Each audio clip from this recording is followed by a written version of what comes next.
What if the most dangerous weapon Israel ever deployed wasn't a missile, a drone, or a bomb, but two keystrokes typed by a man sitting alone in a white room? His name, for the purposes of what you're about to hear, is Dov. He is not a general. He doesn't wear a uniform on the days that matter. He is 34 years old, has a background in network architecture, and has spent the last 18 months staring at a map of Iran's digital infrastructure the way a surgeon studies a body before opening it. He knows where every major nerve runs. He knows which ones, if cut, cause pain, and which ones, if cut in the right order, cause silence. On the morning of February 28, 2026, silence is the objective. Dov has two browser windows open on his terminal. One shows a real-time visualization of internet traffic flowing in and out of Iran. 91 million users. Hundreds of thousands of data packets moving every second. A nation rendered visible in light. The other window is a command interface. There is one line of text already typed into it. He has not pressed enter yet. The countdown in the corner of his screen reads 11 minutes. He knows that 47 aircraft are already airborne. He knows that the physical strikes will begin at a precise moment, and that his job is to ensure that when they do, Iran cannot see, cannot speak, and cannot coordinate what happens next. What he does not know, what nobody has told him, is that somewhere inside the network he is about to attack, something is already watching him back. To understand what was about to happen, you need to understand one thing that almost every news report about this operation got wrong. The internet blackout was not the attack. The internet blackout was the cover. The real operation had been running for 18 months before a single bomb dropped or a single key was pressed. It lived inside Iran's infrastructure, quietly, dormant, waiting. Not stealing data, not disrupting systems, not doing anything that would trigger an alarm or draw a response. Just waiting. Unit 8200, Israel's Signals Intelligence and Offensive Cyber Division, had spent those 18 months doing something that sounds simple and is extraordinarily difficult. Maintaining persistent, undetected access inside the digital backbone of a country that knew it was being watched and had been hardening its systems for years.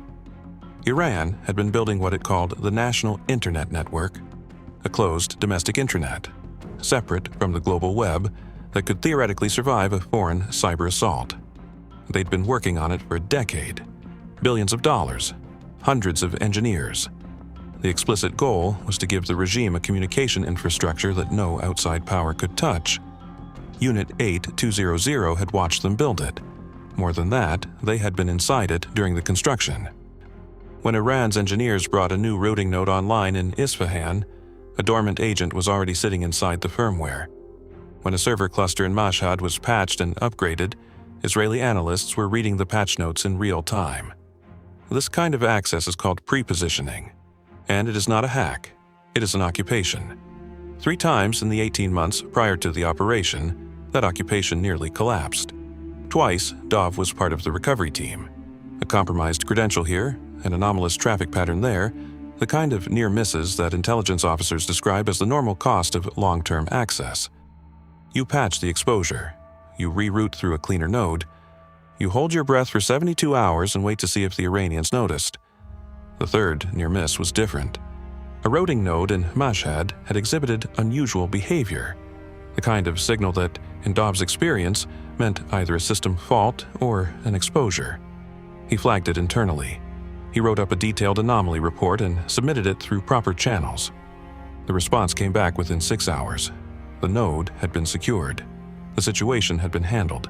The method used was above his clearance level. He was told, politely and directly, not to ask further questions. He found that strange. He noted it. He moved on.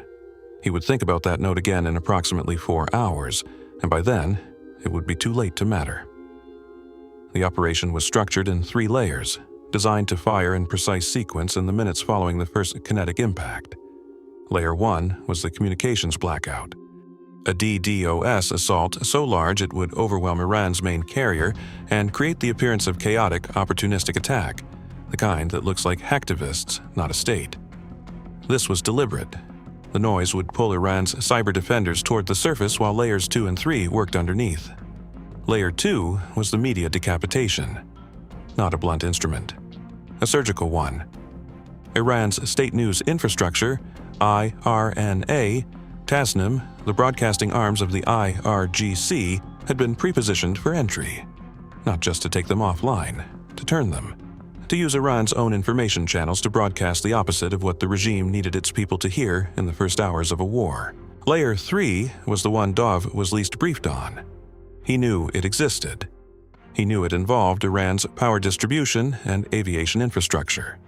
He knew it was designed not to explode anything, but to quietly desynchronize specific industrial control systems in ways that would look, from inside Iran, like ordinary equipment failure. That was all he knew. He had asked for more detail during the planning phase. He had been told the compartmentalization was necessary. He had not pushed back. He wished now that he had. At 6:21 a.m., the message arrived in his second window. 2 words: execute. Dov looked at the screen. He looked at the traffic visualization. 91 million people going about their morning, reading the news, calling family. None of them with any idea that in the next 60 seconds the infrastructure carrying their voices and their data was going to be taken apart from the inside. He thought about the Mossad node, the flag he filed, the answer he wasn't supposed to ask for. He pressed enter. The green lines on the traffic monitor began, very slowly, to dim. And somewhere in a government building in Mossad, a server that Dov had been told was secured received a packet it had apparently been waiting for and sent a quiet, one-line acknowledgement to an address that was not in Tel Aviv. Nobody in the operations room saw it. The DDoS traffic was already flooding every monitoring dashboard. There was too much noise to see one signal. That signal would not be discovered for another 6 weeks. By then, the war would already have a different shape than anyone had planned for. By 6:47 a.m., the operation appeared to be working perfectly. Iran's primary carrier, MCI, had begun shedding traffic within 4 minutes of execution. The DDoS flood, routed through a distributed network of pre-compromised servers across 17 countries, was so large that Iran's cyber defense teams were pulling people off scheduled rotations and calling them in. Every dashboard in every Iranian monitoring facility was red. Alarms were firing faster than operators could acknowledge them.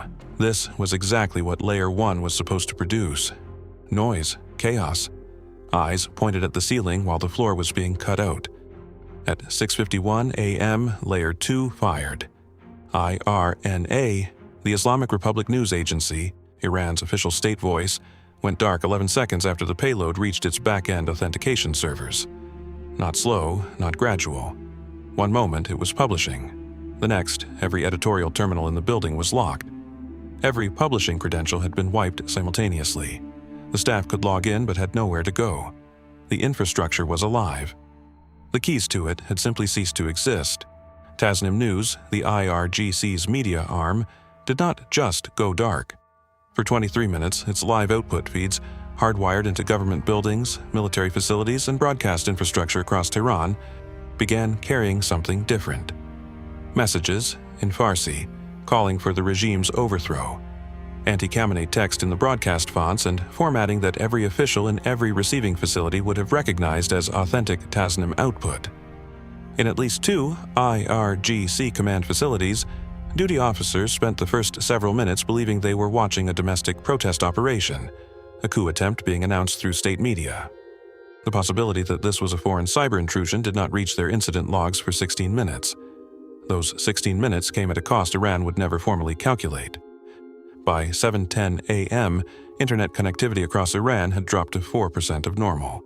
NetBlocks had already issued a public alert. Cloudflare's traffic graphs showed a curve that dropped almost vertically. Analysts watching from outside the country were using words like historic and unprecedented.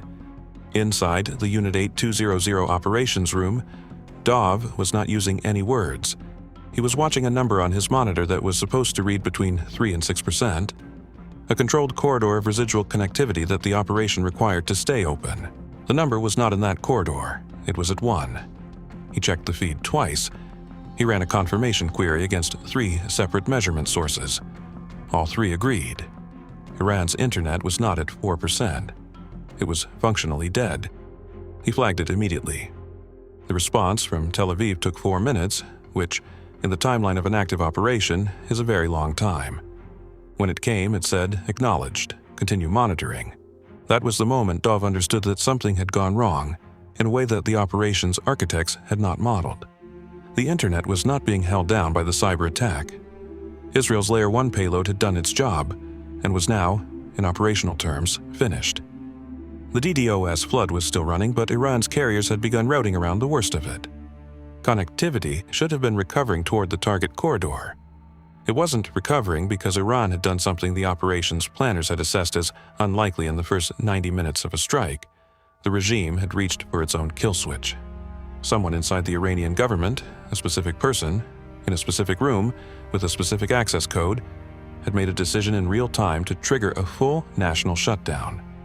Not a response to the cyber attack. A decision to use the cyber attack as cover for something the regime had been wanting to do since the first strike hit, seal the country. The blackout Israel designed to blind Iran had given Iran a reason to blind itself.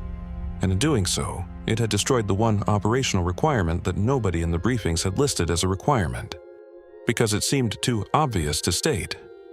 For the political dimension of this strike to function, Iranians needed to be reachable. U.S. messaging about liberation. Israeli military warnings about evacuations.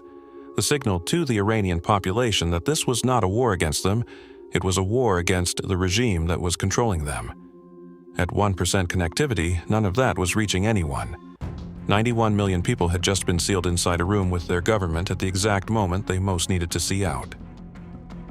At 7:34 a.m., the operations room received a second piece of information. The fourth payload, the most sensitive component of the entire operation, pre-positioned inside the control systems of the Bushehr nuclear facility, had not fired.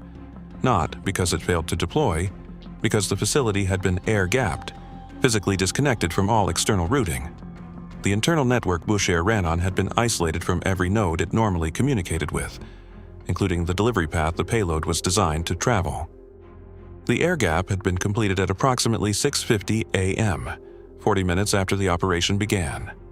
40 minutes was not long, but it was long enough. Someone inside Iran's nuclear security structure had moved fast enough, and specifically enough to cut Bushehr off before the payload could reach it. Not as a general emergency measure, the air gap was surgical. It covered Bushehr and, according to the access logs Unit 8200 could still read, 2 secondary enrichment monitoring stations. Everything else had been left connected. This was not panic. This was knowledge. Someone had known, not exactly what was coming, but enough to know which facilities to isolate and in what order. Dov pulled the anomaly logs for the Mossad node.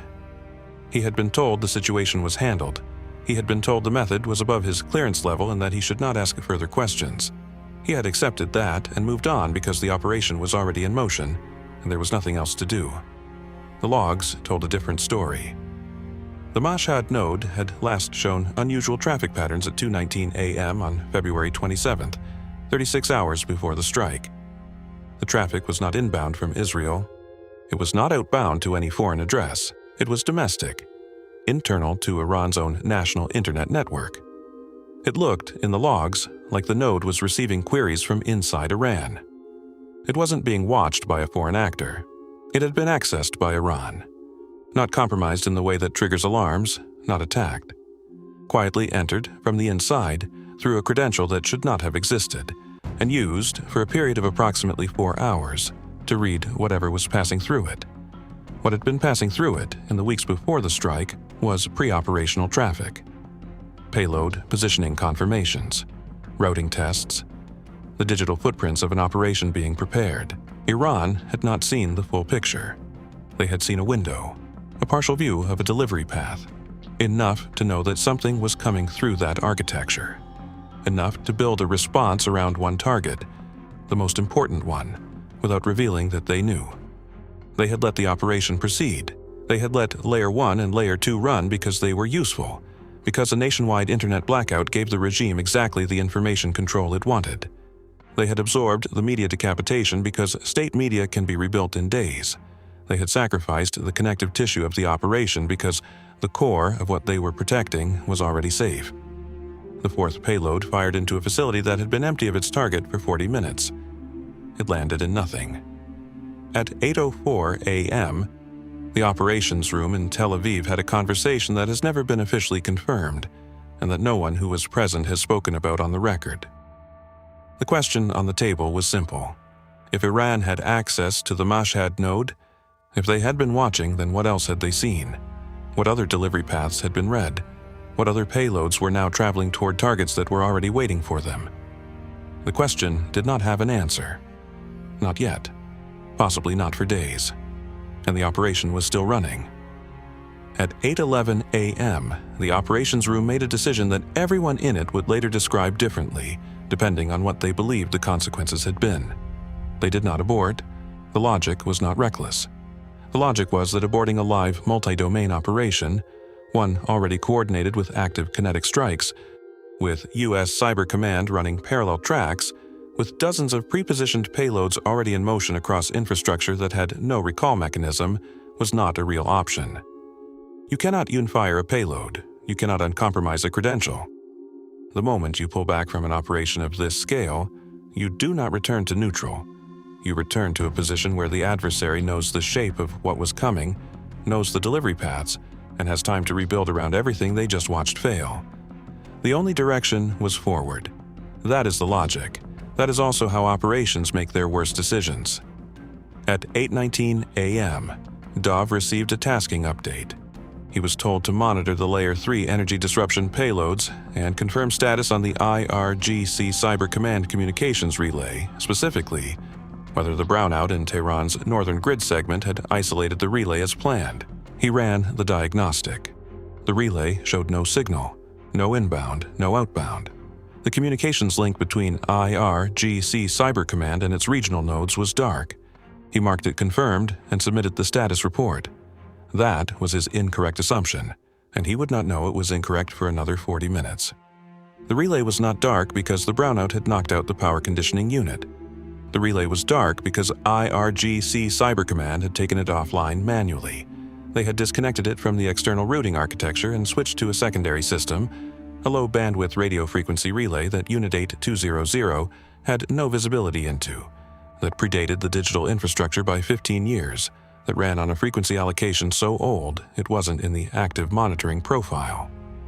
Dov's status report said, relay isolated. Layer 3 confirmed effective. The actual situation was, IRGC Cyber Command was operating normally on a channel nobody was watching.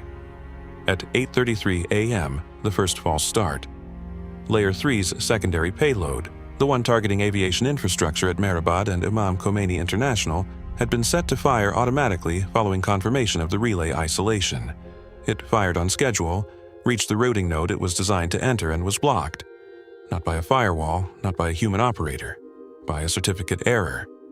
A software update pushed to the Aviation Authority's network on February 26, 2 days before the strike, had rotated the authentication certificates on the control interface. The payload's entry credentials prepared weeks earlier were invalid. The system saw an unrecognized certificate and rejected the connection in under a second. No alarm, no alert to any operator. The system simply did not open the door. The payload sat at the threshold of the network it was designed to enter and could go no further. In the operations room, this appeared on a single line of a status dashboard as a yellow flag. Not red, not a failure, just a mismatch requiring review. In the volume of data moving across every monitor at that moment, it sat in the queue for 11 minutes before anyone looked at it. When they did, the window for a manual override had already closed. The aviation payload was dead. By 8:47 a.m., something else was happening that nobody in the operations room had modeled. The false release moment, when it came, was quiet, almost gentle. Internet traffic across Iran had stabilized at approximately 1.2%. The DDoS infrastructure was beginning to cycle down on its automated schedule. IRNA was still dark. Tasnim was back under Iranian control, but had not resumed broadcasting. The regime was apparently choosing silence over risking another compromise. The physical strikes had hit their primary targets. The operation's publicly visible components were performing at or above design parameters. At 8:51 a.m., someone in the operations room said, out loud, that the hard part was over. There was a pause. The kind of pause that happens when the words land and nobody immediately finds a reason to disagree. Dov did not say anything. He was still looking at the Mossad log data on a secondary screen. He had been looking at it for 40 minutes. He had been building a timeline, cross-referencing the 2:19 a.m. access signature against every pre-operational test run he had records for, trying to map what Iran had actually seen from inside that node and what they could have derived from it. He had found something that he did not yet know how to interpret. The access to the Mossad node hadn't ended at 6:19 a.m., it had ended at 6:22 a.m., 1 minute after the execute order was sent from Tel Aviv. Whoever was on the other end of that access had waited until the operation began before disconnecting. They had watched the first confirmation of live execution before closing the window. That was not a probe for intelligence. That was a confirmation of timing. At 9:04 a.m., the near abort. A Unit 8200 analyst running cross-checks on outbound traffic signatures picked up something in the data stream from a regional node in Shiraz. Traffic patterns consistent with an active exfiltration, data moving out of a compromised environment through a covert channel. The signature matched loosely a known Iranian Ministry of Intelligence collection technique. The question it raised was immediate. If Iran was exfiltrating data through a node that was supposed to be inside the collapsed network, they had a channel that was functioning independently of everything Unit 8200 was monitoring, which meant the visibility picture was incomplete, which meant there could be other nodes, other channels, other payloads in motion on the Iranian side that nobody had mapped. The operations room had 60 seconds of genuine silence. An abort discussion began. Not formal, not procedural, the kind that starts when two senior analysts make eye contact across a room and one of them says, "Do we know what we're inside right now?" The answer was, not completely. The counter-argument was the same one it had been at 8:11 a.m., but the operation was already in motion. The kinetic strikes had already landed. There was no neutral position to return to. But there was a new element now, the exfiltration signature, the Mossad timing confirmation. The aviation payload blocked by a certificate rotated 48 hours before the strike. These were not random failures. These were the shape of a response that had been partially prepared in advance. Iran had not known everything, but they had known the operation was coming. They had made specific, targeted decisions about what to protect and what to sacrifice. The question was what else they had decided. At 9:17 a.m., the abort discussion ended without a formal conclusion. The operation would continue on its existing track. Remaining payloads would execute on schedule. The assessment of the Mossad node would be escalated to a post-operational review. Dove flagged his timeline analysis, the 6:22 a.m. disconnection, the timing confirmation, and submitted it as a priority addendum to his earlier anomaly report. He did not receive an acknowledgement for 6 days. By then, he had already begun to understand that the silence was not an oversight. It was the operations room's way of telling him that the question he was asking, who knew, how much, and who inside Unit 8200's chain had decided to proceed anyway, was a question that would not be answered in any official channel. He closed the secondary screen. On the primary monitor, Iran's internet traffic sat at 1.1%. The operation had hit everything it was designed to hit. The Bush Air payload had failed. The aviation payload had failed. The RF relay was still carrying IRGC communications on a channel nobody was watching. And somewhere, in a direction nobody had yet mapped, an exfiltration channel was still moving data out of a network that was supposed to be completely dark. The operation was a success. That is what the status board said. That is what the final reports would say. Dove looked at the number, 1.1%. He thought about the 91 million people on the other side of it. He thought about the fact that the number wasn't going to move, not because Israel was holding it there. By 9:30 a.m., while the operations room was still running active monitoring, the first wave of consequences was already in motion, not in Iran, but outside it. The Electronic Operations Room, a coordination body Iran had quietly assembled in the weeks prior to the strike from diaspora hacker cells and proxy groups operating across Lebanon, Iraq, and Yemen, had been fully functional since 6 a.m. It had never been inside Iran. It did not need to be. Its operators were already positioned beyond the reach of the blackout, beyond the reach of Unit 8200's pre-positioned assets, and beyond the reach of any payload that had been designed for infrastructure that lived inside Iranian borders. Iran had not put all of its cyber capability inside the room that was about to be locked. That was a decision, made in advance. by someone who understood exactly what a national blackout would do to centralized coordination and had built a decentralized architecture specifically to survive it. Within 48 hours, cyber attacks from Iranian-aligned groups surged by 700%. Not from inside Iran, from outside it, from cells that were now operating with what analysts at Unit 42 would later describe as tactical autonomy. Deviating from historical patterns, making decisions without central authorization, because the command structure that would normally coordinate and constrain them had been deliberately severed. The blackout had not silenced Iran's cyber capability. It had untethered it. The groups that came back were not running the same playbook. Handallah, linked to Iran's Ministry of Intelligence and historically disciplined in target selection, hit Jordanian gas station infrastructure, Israeli oil and gas networks, and Kuwaiti government servers inside a 72-hour window.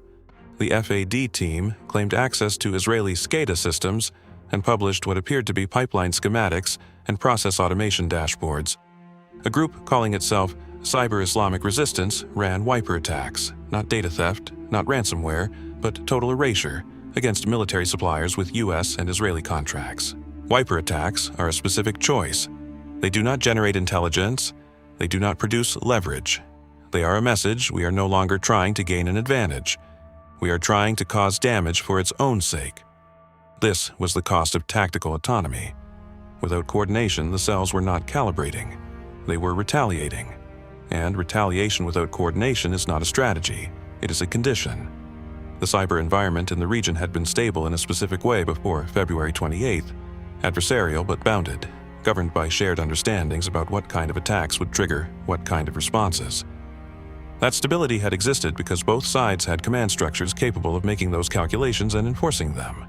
One side of that equation had just been severed from its central command for an indeterminate period.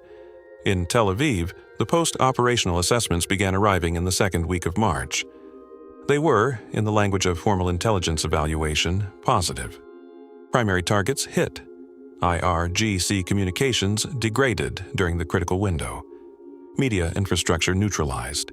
Kinetic strikes successfully protected by the digital fog. The Bushehr payload failure was noted. The aviation payload certificate failure was noted.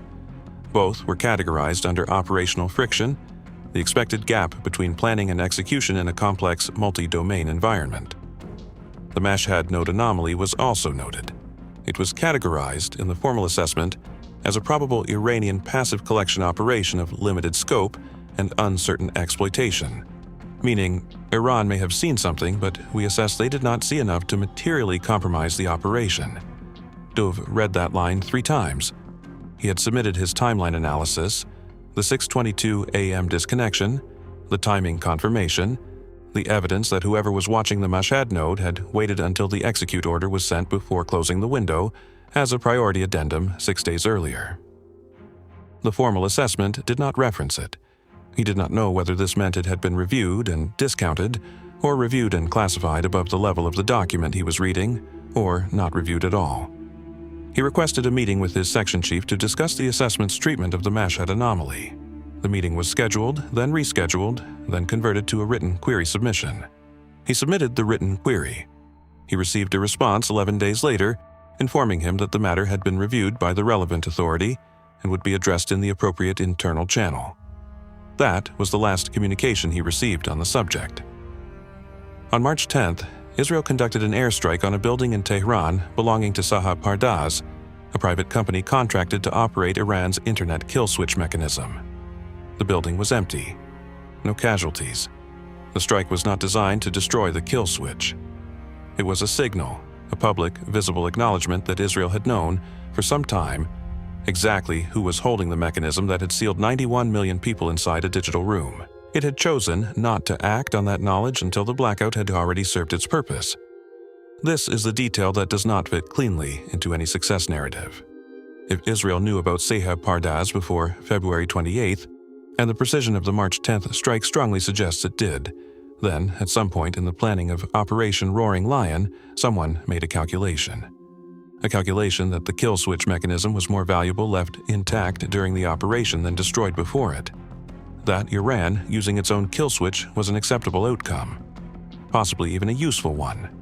The political messaging, the liberation narrative, The evacuation warnings, the communication to the Iranian people that this was not a war against them, was built on the assumption that Iranians would be able to receive it. Someone decided that assumption was expendable. Human Rights Watch published its formal statement on March the 6th. It noted that Iran's internet shutdown during an active military conflict, in a country with no functioning air raid siren infrastructure and no public shelter network, had placed civilians in direct and unquantifiable danger. It noted that the information gap created by the shutdown was being measured in casualties that would never be formally attributed to any specific cause. It called on the Iranian government to restore connectivity. It did not call on Israel or the United States to address the role that the operation's design had played in giving the Iranian government both the cover and the justification to trigger the shutdown in the first place. That is the gap in the record that will persist longest. Not a gap in the intelligence, a gap in the accounting. As of the date this documentary was completed, Iran's internet remained at approximately 1% of normal connectivity. The National Internet Network, the backup internet Iran spent a decade and billions of dollars building, specifically to survive a foreign cyber assault, had also collapsed under the pressure of the operation and had not been restored. Iran's regime was, for the first time in its history, operating without either a functional public internet or a functional domestic internet. Its population was sealed. Its information architecture was rubble. Its cyber command was rebuilding, slowly, on degraded infrastructure, with autonomous cells operating in the field without coordination. Unit 8200 had not officially acknowledged any role in what happened. Predatory Sparrow maintained no official existence. The formal record of the operation would be assembled, over years, from fragments, leaked assessments, open-source technical analysis, the quiet testimony of people who were in rooms they cannot officially confirm they were in. Dov is still working. That is the most that can be said. He filed one more internal report in the third week of March, requesting that the post-operational review include a formal inquiry into the decision chain around the Mossad node recovery, specifically, who authorized the recovery method, what that method involved, and whether the anomalous 6:22 a.m. disconnection had been known to anyone in the command structure before the operation executed. The report was received and logged. He has not received a response. This is not unusual. In the architecture of intelligence organizations, silence is not always an oversight. Sometimes it is the answer. The absence of acknowledgement is itself a form of communication, one that says, the question you are asking touches something that cannot be addressed through the channel you are using, and the reason it cannot be addressed through that channel is itself classified. Dov understood this. He had worked inside these structures long enough to know the difference between bureaucratic delay and institutional quiet. What he was receiving was institutional quiet. What he did not know, what he may never know, is whether the quiet was protecting a mistake or protecting a decision. Those are very different things. A mistake means someone failed to see what the Mossad node represented before the operation executed. A decision means someone saw it, weighed it, and concluded that proceeding was worth whatever the node had exposed. The distinction matters enormously, and it is precisely the kind of distinction that post-operational reviews are designed, structurally, not to resolve. There is a version of what happened on February 28th that intelligence historians will write about in 20 years, as the moment modern cyber warfare crossed a threshold it had been approaching for a decade. Not because of the scale, not because of the simultaneity, but because of the geometry of it. Every major cyber attack before this one had a legible shape.